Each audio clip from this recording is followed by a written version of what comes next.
دنیا کی جتنی بھی دوستی ہے نا، وہ یاد رکھ لیجیے گا، جو بندہ دنیا سے محبت کرے گا اس کو دین کی قربانی دینی پڑے گی۔ دین کے اوپر چلنا اور دنیا سے محبت رکھنا یہ ایسے ہی ہے کہ جیسے آدمی پانی میں ننگے پاؤں چلے اور وہ یہ کہے کہ میرے پاؤں گیلے نہیں ہوں گے، تو ایسا نہیں ہو سکتا۔ اس لیے اگر آپ نے پورے دین اسلام کے اوپر چلنا ہے تو پھر آپ کو دنیا سے جو ہے نا اپنی محبت کو ختم کرنا پڑے گا، کیونکہ دنیا کی محبت کے مقابلے میں اللہ نے پھر آخرت کے سارے وعدے مسلمان سے کیے ہیں۔ ایک نقصان سے آج کل لوگ نہیں بچتے کہ آج کل ہر انسان اپنی تعریف سننا چاہتا ہے، تو جس بندے کو عادت بن جاتی ہے نا کہ لوگ اس کی تعریف کریں، اس کی کوالٹی کی، اس کی تعلیم کی، اس کی ڈگری کی، اس کی کاروبار کی، اس کے حسن کی، اس کی شخصیت کی، آج کل یہ بھوک بہت زیادہ بڑھ گئی ہے اپنی ذات کی تعریف کروانا۔ لوگ خود پسندی میں مبتلا ہیں، عجب پسندی میں مبتلا ہیں۔ تو اپنی تعریف کروانے والے کو اسلام کہتا ہے، حضرت علی رضی اللہ عنہ کا قول ہے کہ اس کو لازمی نقصان ہوگا، اس کو نظر بد بھی لگے گی، اس کو جو ہے نا چور ڈاکو بھی پڑیں گے، اس کے مخالف بھی بنیں گے، اس کے حاسد بھی پیدا ہوں گے۔ تو اپنی تعریف کروانے سے کوشش کیا کریں کہ آپ کی کامیابی کا، قابلیت کا کسی کو پتہ نہ چلے۔ آپ غور کریں، یوسف علیہ السلام نے اپنے خواب کو اپنے والد محترم کو بیان کیا نا کہ میں نے اس طریقے کے سے ستاروں کو اپنے خواب میں دیکھا ہے کہ مجھے سجدہ کر رہے ہیں۔ تو سب سے پہلے والد نے نصیحت کی کہ اپنے اس خواب کو کسی کو نہ بتانا، ورنہ لوگ تمہارے مخالف ہو جائیں گے۔ اس کا مطلب یہ ہے کہ آپ کو جب بھی کوئی اچھی چیز ملا کرے، کوئی اچھی خبر ملا کرے، کوئی کامیابی ملا کرے، تو ایک نبی نے اپنے بیٹے کو یہ تعلیم دی کہ اپنی جتنی بھی کامیابیاں ہیں اور نعمتیں ہیں، اس کا لوگوں سے چھپایا کرو، ورنہ خونی رشتے بھی مخالف بن جاتے ہیں۔ تو ایمان کی علامت بھی یہ ہے کہ جہاں سچ بولنے سے نقصان کا اندیشہ ہونا، وہاں بھی سچ بولے۔ یعنی انسان کی، اگر آپ سچے مومن بننا چاہتے ہیں نا، تو پھر آپ اپنے ایمان کی خاطر سچ بولنے سے کبھی بھی نہ کترائیں، سچ بولنا چھوڑیں مت۔ آپ وہاں پر بھی جو ہے نا آپ سچ کا ساتھ دیں، اور جو ہے نا اس میں نہ پڑ جائیں اگر کہ آپ کا یہاں پہ نقصان ہوگا۔ تو دنیا کو آپ دین کے بدلے میں تجارت سے بچایا کریں۔ آج کل ہم اپنے کاروبار کو، تجارت کو، اپنے رشتوں کو یہاں سے بچاتے ہیں کہ جو ہے نا ہم اپنے دین کو بیچ کر، اولئک الذین اشتروا الضلالۃ بالہدی، ہم ہدایت کو بیچ دیتے ہیں اور اس کے بدلے میں گمراہی خرید لیتے ہیں۔ تو ان چیزوں سے جتنا نقصان ہوتا ہے نا، اسلام نے اس نقصانات کی ساری تفصیلات بتائی ہیں۔ ہم اپنی زندگی میں ان چیزوں کو نقصان سمجھتے ہی نہیں ہیں۔ دوسرا، یہ جتنے بھی ہمیں آج کل خواہش ہے، ہمارے بچوں میں، ہمارے عورتوں میں، ہمارے مردوں میں یہ چیز پیدا ہو گئی ہے نا کہ ہمیں امیر طبقے میں، ایلیٹ کلاس میں، اور اپنی پی آر میں، اور بڑے بڑے افسروں میں، اور بڑے بڑے جو ہے نا وزیروں میں، ہمارا ان لوگوں کے ساتھ ہمیں تعلقات بنانے کا ایک جنونی شوق پیدا ہو گیا ہے۔ ہم ان کی دعوتیں کرتے ہیں، مال خرچ کرتے ہیں، بڑے بڑے بزنس مینوں سے تعلقات بنانے کی کوشش کرتے ہیں۔ یاد رکھ لیجیے گا، یہ جتنا بھی بڑا طبقہ ہے نا، ہم سمجھتے ہیں کہ ہم ان کو استعمال کر لیں گے۔ حقیقت یہ ہے کہ وہ ہر غریب آدمی کو، ہر چھوٹے بندے کو، ہر مڈل کلاس کو وہ استعمال کرتے ہیں، اور وہ ان کی وجہ سے وہ اس سٹیٹس کے اوپر بیٹھے ہوتے ہیں۔ غریب آدمی یہ سمجھتا ہے کہ وہ میرے کام آئیں گے، حالانکہ وہ غریب آدمی کو استعمال کر کے اپنے کام بنا رہا ہوتا ہے۔ تو آپ اللہ کے اوپر جب آپ کا بھروسہ کم ہوگا، آپ کے اللہ سے رابطے ٹوٹے ہوئے ہوں گے، تو پھر آپ کو یہ سہارے نظر آئیں گے۔ لیکن جس مسلمان کا اللہ سے رابطہ ہوگا نا، وہ ان ساروں کو کھوکھلا سمجھے گا۔ اور آپ اس معاملے میں ایک قرآن کی آیت یاد رکھا کریں، سورۃ حج کے اندر آتی ہے کہ یہ جتنے بھی طاقتور دنیا کے لوگ ہیں نا، یہ ایک مکھی کے برابر بھی تمہاری مدد نہیں کر سکتے۔ ایک مکھی کے برابر بھی ان کے پاس ہم نے طاقت نہیں دی ہوئی جب تک اللہ کا حکم نہ ہو۔ تو اس لیے اللہ کے اوپر اس طرح کا آپ یقین رکھا کریں اور ان کے ساتھ اپنے تعلقات بنا کر اپنے مال کو بھی خرچ نہ کیا کریں،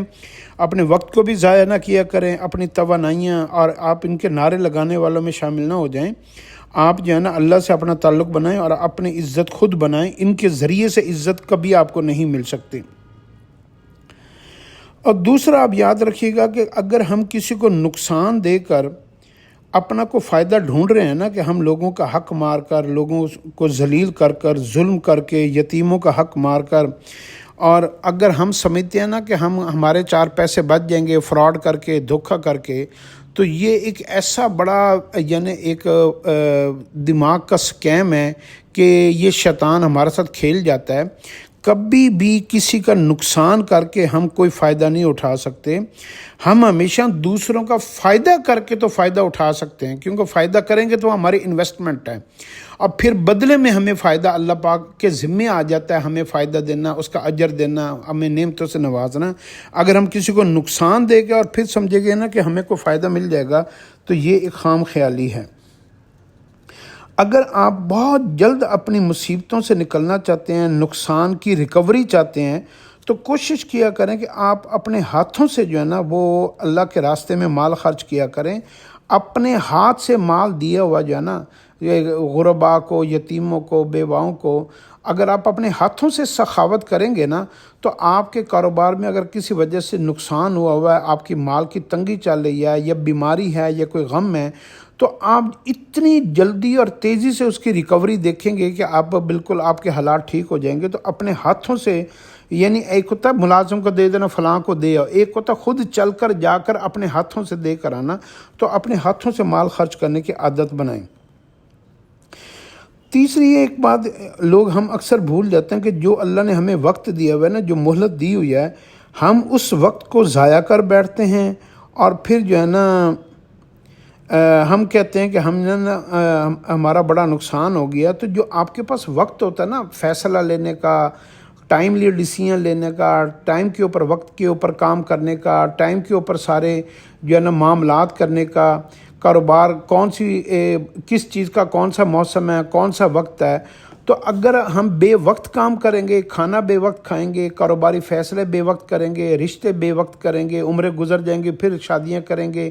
کوئی بھی کام آپ کے ہاتھ وقت کو نکال کر بیٹھ جائیں گے نا، تو پھر بھی ہمیں اس کا نقصان اٹھانا پڑے گا۔ اس لیے ایک بات یاد رکھیے گا کہ جب بھی آپ نا ایک زندگی کی گاڑی کے اوپر سوار ہیں، اگر آپ نے اس گاڑی کو پراپرلی ہینڈل نہ کیا، ڈرائیو نہ کیا، چلایا نہ، اور آپ کی گاڑی کبھی کسی درخت کے لگے گی، کبھی نہر میں ڈوبے گی، کبھی ٹھوکر کھائے گی، اور آپ کی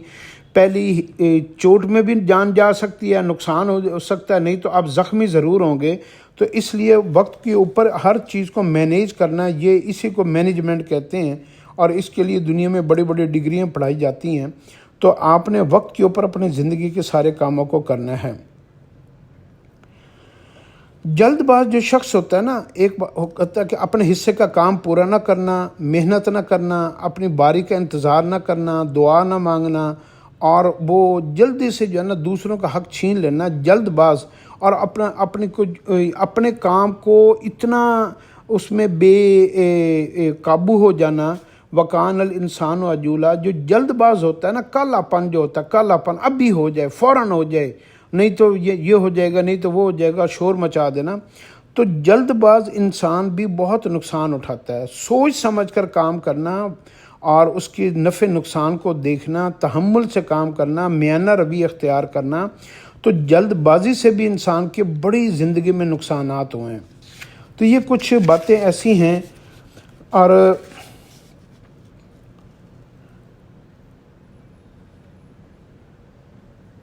ایک انسان کبھی اس بات کو نہیں بھولتا کہ انسان اپنے ہم جنس سے نا بہت نقصان اٹھاتا ہے، کہ انسان جو ہے نا سمجھتا یہ ہے کہ وہ میں اس سے یہ فائدہ لے لوں، اس سے فائدہ لے لوں، حالانکہ وہ اپنے ہم جنس سے بھی وہ بہت نقصان اٹھاتا ہے۔ تو کچھ باتوں کو اگر آپ یہ سارے کی ساری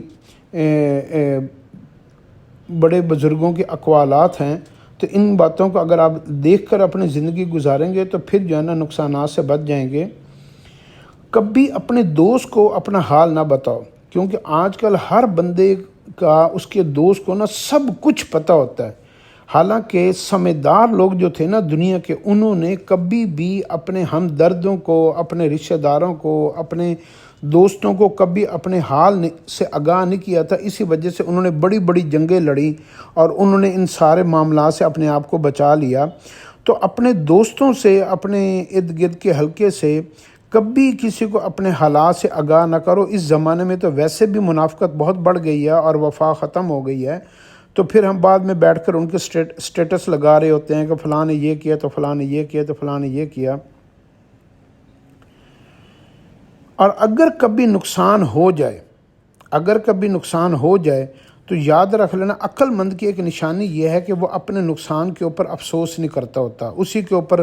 دھاڑے مار مار کے نہیں روتا، اس کو دل پہ نہیں لگا لیتا، اس کی وجہ سے خودکشی کرنے پہ نہیں تل جاتا،